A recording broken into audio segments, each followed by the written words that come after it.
এ মমতা ব্যানার্জি শুনে রাখুক, 46টা এমএলএ হয়েছে এখন ওদের।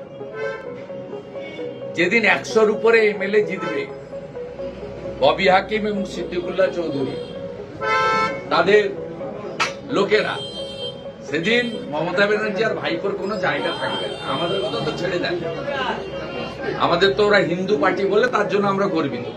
যদিও মোদিজির কোন স্কিম পার্টিকুলার কোন কমিউনিটি বা ধর্ম সম্প্রদায়ের জন্য নয়, দেশবাসীর জন্য। তার প্রত্যেকটা জনকল্যাণমূলক স্কিম। কোভিডের ভ্যাকসিন মুসলিমরাও নিয়েছে, হিন্দুরাও নিয়েছে, রেশন হিন্দুরাও নিয়ে আসে, মুসলমানরাও নিয়ে আসে। তবুও হিন্দু পার্টি বলে আমরা গর্বিত। হিন্দুস্থানে আছি, হিন্দুদের পার্টি, নো প্রবলেম। যে 100 যেদিন পেরিয়ে যাবে সেদিন পিসি ভাইপোর পাটটা উঠে যাবে, এইটুকু আমি তৃণমূলের হিন্দু নেতাদের বলতে পারি। একটু একটু ছোট ছোট আপনারা শর্ট ফিল্ম দেখছেন, সন্দেশখালীর এমএলএর মার খাওয়া দেখেছেন, মিনাখার এমএলএর মার খাওয়া দেখেছেন, সুশান্ত ঘোষের গুলি খাওয়া দেখেছেন, একটু একটু দেখছেন ছোট ছোট শর্ট ফিল্ম, 2 মিনিট 2.5 মিনিট।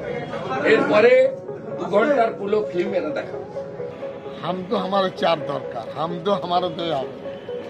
যারা দুর্ভাগ্য নিয়ে জন্মেছে, যারা ইসলাম নিয়ে জন্মায়নি, তাদের দাওয়াতে ইসলাম অর্থাৎ ইসলামের দাওয়াত দিয়ে তাদের মধ্যে নিয়ত নিয়ে ঈমান নিয়ে আসলে এটা আল্লাহ তাআলাকে খুশি করা হবে।